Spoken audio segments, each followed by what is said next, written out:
Hello' friends, সকলোকে মোৰ ফালৰ পৰা নমস্কাৰ। আজি মই এনেকুৱা এটা বিষয়ৰ ওপৰত অলপ আলোচনা কৰিব বিচাৰিছোঁ। বিষয়টো হ'ল যে আমি দৈনন্দিন ব্যৱহাৰ কৰি থকা বস্তুৱে হয়, আমাৰ অতিকৈ লাগতিয়াল জীৱনদায়িনী। জীৱনদায়িনী বুলি কৈ দিয়া সত্ত্বে আপোনালোকে গম পাইছেই, বস্তুবিধ হৈছে ঔষধ। সাধাৰণতে আমি ডক্তৰক দেখাবলৈ যাওঁতে সাধাৰণতে আমাক এখন প্ৰেছক্ৰিপশ্যন দিয়ে চাব। সেই প্ৰেছক্ৰিপশ্যনখনত কিছুমান দৰৱৰ নাম লিখি দিয়ে। সেই দৰৱসমূহৰ ভিতৰত কিছুমান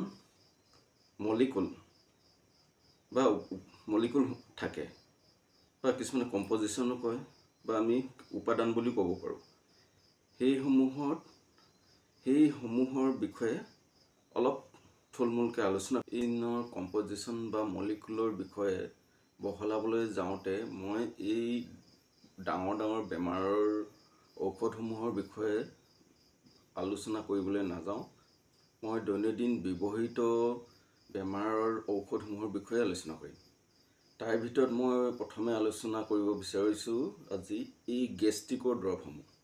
সাধাৰণতে আপোনাৰ গেষ্ট্ৰিক বা তেনেধৰণৰ পেটৰ বেমাৰ হ'লে আপোনালোকে ডক্তৰৰ ওচৰলৈ যেতিয়া যায়, তেতিয়া প্ৰেছক্ৰিপশ্যনখনত আপোনাৰ দৰৱসমূহ লিখে।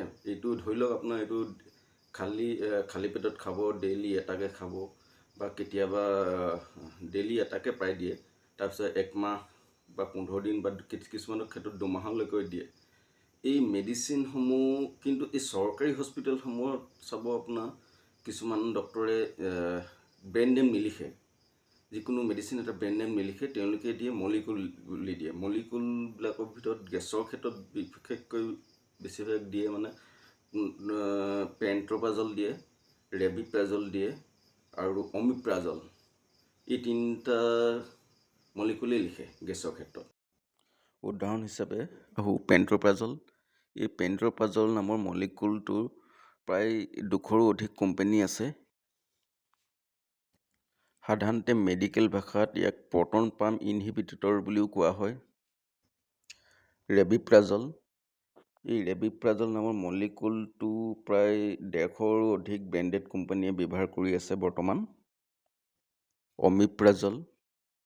এই মলিকুলটো প্ৰায় 100ৰো অধিক ব্ৰেণ্ডেড কোম্পানী আছে আৰু ব্যৱহাৰ কৰি আছে ভালেকেইটা বৃহৎ কোম্পানীয়ে। এই গেষ্ট্ৰিকৰ মেডিচিনসমূহৰ যিখিনি মলিকুলৰ বিষয়ে মই ইতিমধ্যে ক'লোঁ, সেই মলিকুলখিনি বিশেষকৈ পেণ্ট্ৰপাজল, ৰেবিপ্ৰাজল, অমিপ্ৰাজলে হওক বা ৰেঞ্জপ্ৰাজলে হওক, আৰু বহুতো তেনেকুৱা আছে। এইবোৰক সাধাৰণতে মেডিকেল ভাষাত প্ৰটন পাম্প ইনহিবিটৰ বুলি কোৱা হয়। আৰু কিছুমানত অকল প্ৰটন পাম্প ইনহিবিটৰে নহয়, তাৰ লগতে ডম্পেৰিডনো তেওঁলোকে লগতে প্লাছ কৰি দিয়ে। ডম্পেৰিডন দিয়াৰ মূল কাৰণটো হ'ল যে মানুহৰ এই যে ভমিটিং, পেটৰ খেলিমেলি, এই তেনেকুৱাবোৰ কাৰণত কি হ'ল, ডম্পেৰিডন দিলে মানে গেছখিনি মানে পায়ুৱেদি বাহিৰ হোৱা বা শৌচৰ যোগেদি বাহিৰ হোৱাত সহায় কৰে মানে। সেই গতিকে ডম্পেৰিডন দিয়ে। আৰু এই গোটেইখিনি আমি মানে এটাকে আলোচনা কৰোঁ। এতিয়া আপোনালোকক প্ৰেক্টিকেলি দেখাই দিছোঁ। এয়া চাওক, মলিকুল ৰেবিপ্ৰাজল ছডিয়াম এণ্ট্ৰিকটেড, লগতে ডম্পেৰিডন আছে, ছাষ্টেইন ৰিলিজ। এয়া চাওক মলিকুলবিলাক কি ধৰণে থাকে। আন এটা মলিকুললৈ আহিছোঁ এতিয়া, পেণ্ট্ৰপাজল। ইয়াত দেখিছে পেণ্ট্ৰপাজল গেষ্ট্ৰ ৰেজিষ্টেণ্ট টেবলেট IP বুলি দিয়া আছে। চাওক, ইয়াত কিন্তু ডম্পেৰিডন দিয়া হোৱা নাই, প্লেইন পেণ্ট্ৰপাজল দিয়া আছে।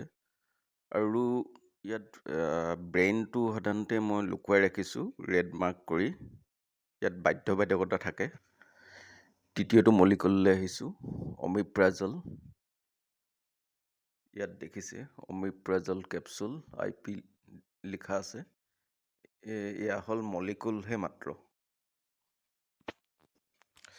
পেকেজিঙো কোম্পানী চাই বেলেগ থাকে।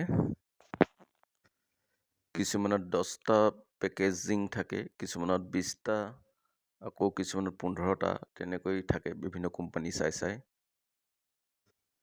এই মেডিচিন সেইবোৰ কিন্তু খোৱাৰ ক্ষেত্ৰত ডক্তৰৰ পৰামৰ্শ অনুসৰিহে খোৱা উচিত। কিন্তু বহুতে আকৌ কি কৰে, যেতিয়াই নিজৰ পেট বিষ হয় বা গেছৰ ভাৱ হয় তেতিয়াই তেওঁলোকে খাবলৈ লয়। এইটো কিন্তু উচিত নহয় তেনেকৈ খোৱাটো। খোৱাৰ নিয়মটো অৱশ্যে সকলোৱে জানেই, ডেইলি এটাকৈ খালী পেটত খাব লাগে। কিন্তু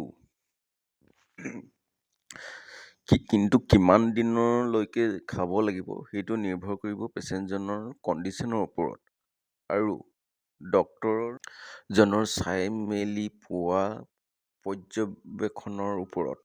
সেয়েহে ডক্তৰজনে পেচেণ্ট চাই বিভিন্ন ধৰণৰ মেলি পৃথক ড'জেছ দিয়ে।